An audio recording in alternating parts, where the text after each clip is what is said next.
Cross your fingers and hold your heart. It's curtain time and away we go. Another opening of another show. Another opening, another show. If there be Boston or Baltimore, a chance to say close to say hello. Another opening of another show. Another job that's important at last. Will make your future against your past. Another game where the ulcers roll. Another opening of another show. Oh, it's so rehearse and rehearse. Please, and it couldn't be worse. But it will never be right. Then all of the happens up the first night. It's about to start. You cross your fingers and hold your heart. It's curtain time and away we go. Another opening of another opening of another. Hello there. I'm Elisa Kennedy for Backstage, Onstage at the Barnes Theater here at Video on the Go. Today I have two guests with me, Pat and Jim Horan, twin brothers who are directing and musical directing the upcoming musical Brigadoon. This is Pat. How are you, Pat? Nice to see you. Fine, Elisa. How are you? Very good, thank you. And Jim, musical director. Good to have you. Thank you. Nice to have both of you here. The first thing I'm going to ask is, who is the oldest one? Everybody likes to know that. I am, Elisa. 27 minutes. 27 minutes older. Right. When were you born? What day? What's your birthday? We were born in July on the 27th, as a matter of fact. Those are our lucky numbers. July 27th. So, and 27 He's 27 minutes older, and he reminds me about it all the time.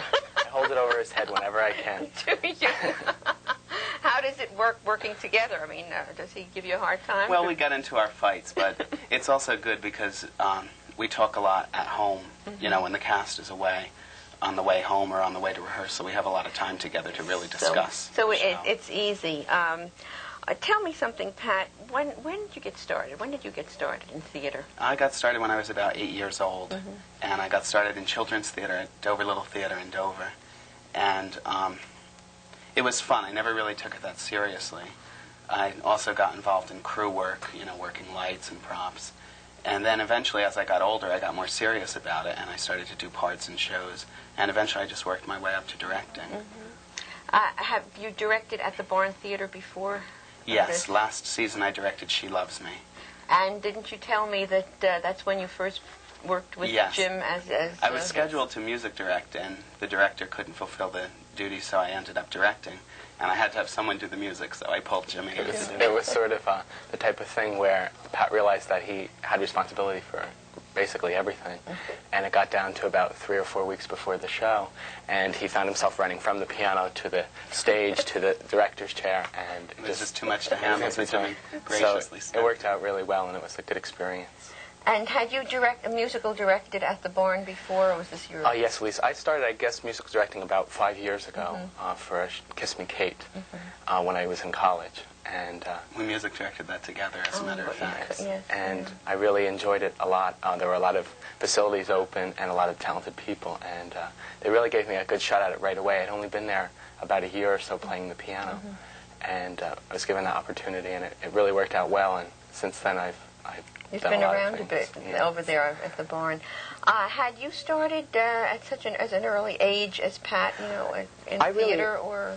I really was more interested in the musical aspect of it since I've been little. I had started playing the piano when I was about 8 or so, and throughout high school I had done a lot of musical types of things, and actually entered college majoring in music at Montclair State. And the theater end of it started to become interesting to me, to see how the music fit in to the storyline. And then I started to go off and be more interested in the theater aspect of it. And so that's how I wound up. I tried to get him on stage, but he's not really interested. He won't act. You play other instruments? Yes, a few. Piano, really, keyboards is my mainstay, but I play a little violin, a little guitar, basically what we need in the orchestra now. Instrument missing. I've been known to. You fill in. I've been known to pick up an accordion now and then in a pinch, but. How many musicians will you have working with you on this Brigadoon? For Brigadoon, I want to have a small group. One of the practical problems is space, as far as the Barn is concerned. It's got a beautiful area to perform on. The stage is really well equipped for this type of musical because there are about, I guess, 30 people in the show. But the room, as far as the musicians are concerned, is pretty limited. We're down in the pit in front of the people. Yes. But I'll probably have about 5 musicians playing along with me: a piano, a bass, drums, a rhythm section, and I also want to get a violin type of sound. And I have a lady who's very talented. With a romantic musical like this. Yeah, tell us a bit about Brigadoon, Pat. I know it's got a Scottish theme, but that's about it. I don't know much more. Well, Brigadoon is a fantasy musical. It opened in 1947 in New York, and it's one of your typical formula musicals, the Rodgers and Hammerstein, although it was written by Lerner and Loewe. But it was the old 1947 formula of boy meets girl. You know, the girl's the soprano, the second lead is the alto comic part. And the boy and the girl get separated, and then at the end, of course, love wins out and they come together again. It was very stylized when it was first done in New York. You know, cardboard trees, everything was cut out. I've tried to update it for this production. I saw a revival about 5 years ago. It was in New York at the Majestic Theater, and John Curry was in it, the Olympic skater. It was a beautiful production, but it was very updated. And, you know, they updated the score, they updated the storyline. They tried to make the people more realistic, which is what I'm looking for in this production also. Now, does it take place, is it set in Scotland? Yes, it's set in Scotland. It goes back to New York in the end of the show, and then he goes back to Scotland. But it's predominantly Scotland that it's set in. And is it also in 2 different centuries? Yes. Brigadoon is a town that appears every 100 years. Oh. And it goes to sleep for the next 100 years and then appears. And it just happens that he's in Scotland hunting with his best friend, and the town appears. So actually, most of the cast is in 1782, and the leading man is in 1982. And that's very interesting. Love, whether it's 1782 or 1982, always wins out, of course. Did you work closely with a costumer and set designer for this? Yes, I had to. Preparation for the show, before we cast, before auditions, I did a lot of work with costumes and set and making sure that everything fit with everything else. All the Brigadoon people I want in earth colors, browns and greens, and the New Yorkers are all in silver and black and harsh colors. As far as the set, we're trying for realism, but not really realism. We have papier-mâché trees, that type of thing. So it is artsy, it's an artsy set, but it's also realistic, a lot more realistic than the original production. But there's a lot of preparation that goes into getting the show on stage. And then, of course, coordinating with Jim and everything a lighting cue has to go with the music cord, and the set has to turn at the exact time. It's a lot of coordination. I really think that's one of the good things about this production is it's very integrated. Most of the people, since Pat had a strong idea of what he wanted from the beginning, most people have been striving towards that end. And things like costumes and sets and all backstage props, they're all working towards the same objective. And I really think that's what's going to be nice about the production. The 2 time periods are very interesting, too, because we see Brigadoon in 1782, and we see personality types that we can relate to our time period. This was my one problem with the original production. Fiona came out and she sounded like the good fairy, and I don't want that. I want the girl in 1782 to be a typical girl you would see in 1982, only she's clothed in 1782. So it's a universal they're 2 separate worlds, but they're really the same people. You know, you had said you had quite a good deal of excellent cooperation from the people working with you. I would imagine you must have had a lot of production meetings before. Yes, we did. One of the things that I wanted to express to the television audience, that they come to see a show and there it is, all lovely and beautiful.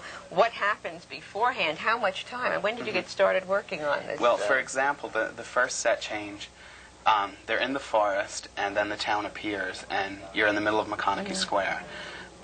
I worked on this set change at one rehearsal for 2 hours, and it's about maybe 10 seconds of the play, and it took 2 hours to work it. And you know, the set revolves and 30 people are there dancing, and at the rehearsal everybody just broke into applause. But it took 2 hours to get those 10 seconds to work. Well, when did you 2 start your preparations? Was it during the summer or in the spring? I started preparing during the summer. My preparation during the summer was basically blocking the show and is this tree going to revolve? Is this house going to revolve? That type of thing. In terms of directing characters, there wasn't much I could do until auditions. Some of the leading parts I had a different type in mind, but you have to go with what you get. So, for example, if you get an actress who is shy to play a certain part and you see her more as an earthy part, you try to make her vulnerable. You know, so the acting part of the show, you really have to work after auditions.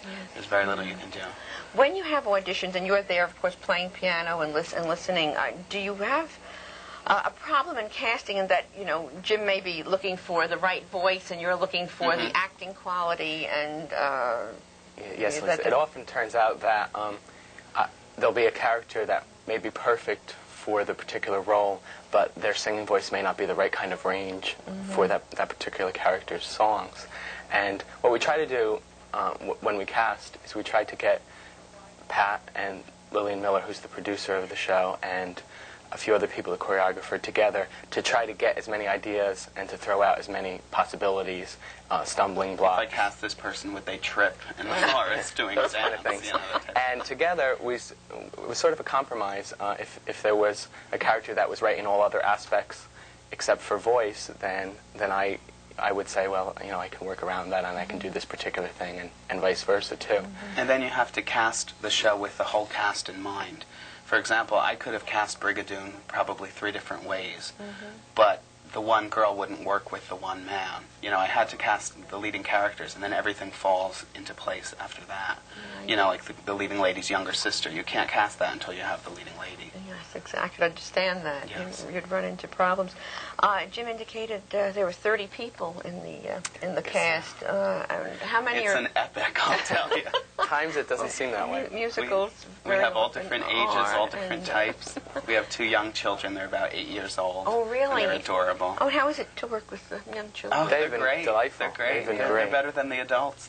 I find They're that always children there. are very quick and Yes. They are. And they're so enthusiastic. reliable, They're wonderful to work. They give you so much on stage, too. Their energy is just there naturally, and it gets transmitted out to the audience. And but it is a good variety. We have a chorus, which really is one of the main thrusts of the show. The music was really written around the Brigadoon people, and the 4 leading characters and some corollary characters. One interesting thing about the chorus that Jimmy's doing a lot what they did in the revival when they revived the music. Musically, the show is very 1947. You know, it's just strict meter, strict time, basic chords. And what Jimmy has done is he's rewritten a lot of the music, and there's a lot of a cappella chanting. You know, if the vendors come out, it's not so staid as it was in 1940. It's more natural. And, you know, he's updated the music as I have updated the play, and it works nicely.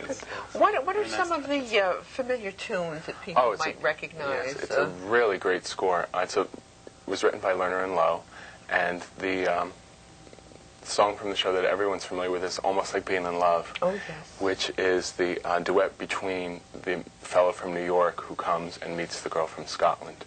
And there's some really nice ballads like Heather on the Hill and From This Day On.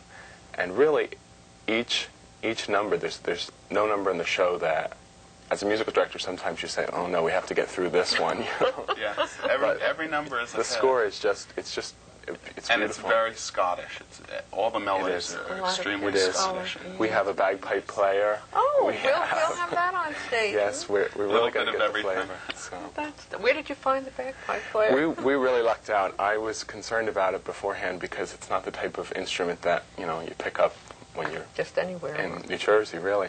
But this fellow came to auditions and he tried out, and I wanted to use him in the chorus. And then all of a sudden, we took a break at auditions, and I heard bagpipe music in the parking lot. And I thought, no, that show's really starting to get Brigadoon's getting to me. It was like, I know the auditions have been long, but this is really ridiculous. And he made his point. So he was sort of we want him in the show. That's the parking lot. So we're really pleased. And there's a really lot of universal types of music in the show. There's the love duets. There's a wedding scene. There's a funeral scene. And The whole play, most of the cover it play, all. the bulk of the play takes place in one day because it has to. They're going to disappear for 100 Another years if you don't get it 100 into one Get it day. all in. And in that day, you see everything. They span the emotions, they span the traditions. Everything is shown in that day. Where does the cast come from? Where did you, are you aware all of over their, all over the area, really. The leading lady's from Dover. The leading man is from down in Passaic. Oh, he down travels that way, a bit. So he travels quite a bit. Yeah. I do know that the barn draws from a very great area, mostly Morris County, of course, but into the other surrounding the neighboring Yes, they do. counties. A show like Brigadoon also brings them out. I mean, it's such a popular show. Yeah, that I people do think come to try many out more for it. people do audition for Yes. musicals, and then Brigadoon being such a It's also the popular type of show, if there's dancing role, it's strict dancing, nothing else. There's a singing role, it's strict singing, nothing else. So it's a lot easier It's to get easier. into a show like that. You don't have to Yeah, I be guess quite so versatile. sometimes it's harder to find a good singer who dances well and can act. That's, Yeah, it's like a flossy show. And a modern show, it's very tough to that's cast. difficult. I know you're both in school, and I'd like to know a little bit about that. What are you doing these days? Well, I'm actually going to 2 schools. I think I'm a Oh. professional student here. I go to Montclair State for my teacher certification. I graduated in 1980 with a BA in English. And I'm going back. I'm in the teacher certification program. And one night a week I go to NYU for my master's in English.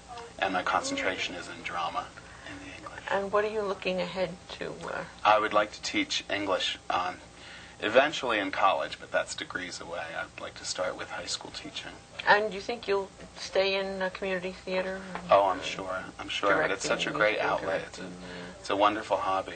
I look forward to rehearsal all day long.